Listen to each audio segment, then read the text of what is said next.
नमस्कार मित्रमैत्रिणींनो, प्रार्थनाच किचनमध्ये तुमच्या सर्वांचं मनापासून स्वागत आहे। आज आपण तळणीचे मोदक कसे बनवायचे ते पाहणार आहोत। अगदी सोप्या पद्धतीने मी ही रेसिपी शेअर करत आहे। चला तर मग रेसिपीकडे वळूया। एका भांड्यात मी 2 चमचे तूप गरम केले आहे।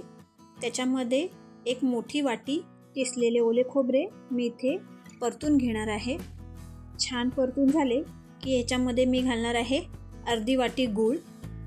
गूळ हा तुम्ही कुठलाही नॉर्मल वापरू शकता।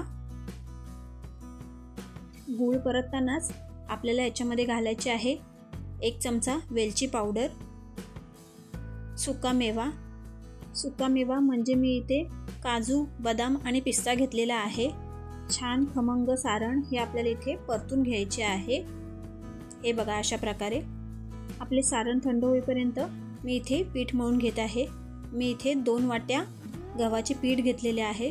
या गव्हाच्या पिठामध्ये मी 2 चमचे तुपाचे मोहन घातलेले आहे। तुपाचे मोहन गरम असल्या कारणाने मी चमच्याने इथे हे ढवळून घेतलेले आहे।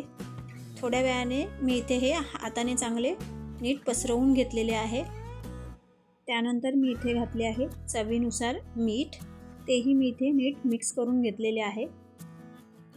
त्यानंतर याच्यामध्ये मी थोडे नॉर्मल पाणी घालून याचा पिठाचा गोळा मळून घेणार आहे। आपल्याला हा गोळा जास्त पातळ ठेवायचा नाहीये, थोडा घट्टसरच असा मळायचा आहे। पीठ मळून झाल्यानंतर मी त्याच्यामध्ये 1 चमचा तेल घालून पुन्हा एकदा हे पीठ छान असे मळून घेतलेले आहे आणि थोडा वेळ झाकून ठेवलेले आहे। एक 10 मिनिटं झाल्यानंतर मी यांचा इथे चपातीसारख्या लाट्या लाटून घेतलेल्या आहेत। हे बघा, अशा प्रकारे मी इथे चपाती लाटून घेतलेली आहे। त्यानंतर एका वाटीच्या साहाय्याने मी ह्याचे पुऱ्यांसारखे शेप कट करून घेतलेले आहे। एका चपातीमध्ये माझे जवळजवळ 4 पुऱ्या इथे कट करून झालेल्या आहेत। तुम्ही पाहू शकता गोल अशा पुऱ्या माझ्या इथे तयार झालेल्या आहेत। एक्स्ट्रा पीठ मी इथे काढून घेतलेले आहे।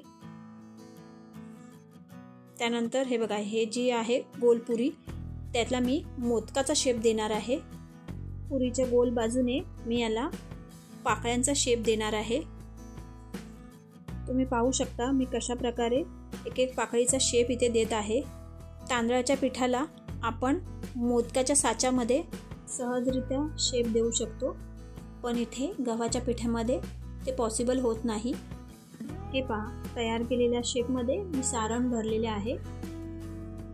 सारण भरल्यानंतर आपल्याला ह्या पाकळ्या ज्या आपण बनवलेल्या आहेत त्या नीट जुळवून घ्यायच्या आहेत आणि छान असा मोदकाचा शेप आपण इथे याला द्यायचा आहे। हा बघा, अशा प्रकारे तुम्ही पाहू शकता छान असा पाकळीचा मोदक आपला इथे तयार झालेला आहे। अशा प्रकारे बाकी सर्व मोदक आपण इथे तयार करून घेणार आहोत। गणपतीला आपण नेहमी उकडीचे मोदक बनवतो। हे मोदक मी संकष्टी चतुर्थीला बनवलेले होते, त्याची रेसिपी मी इथे तुम्हाला शेअर करत आहे। हे मोदक सुद्धा खायला अत्यंत गोड आणि स्वादिष्ट असतात। चला तर आपण आपले मोदक आता तळून घेऊया।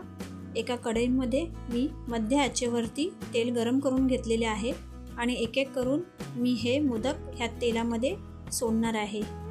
अशा प्रकारे मोदक तळताना गॅस नेहमी मंद आचेवरतीच ठेवावा।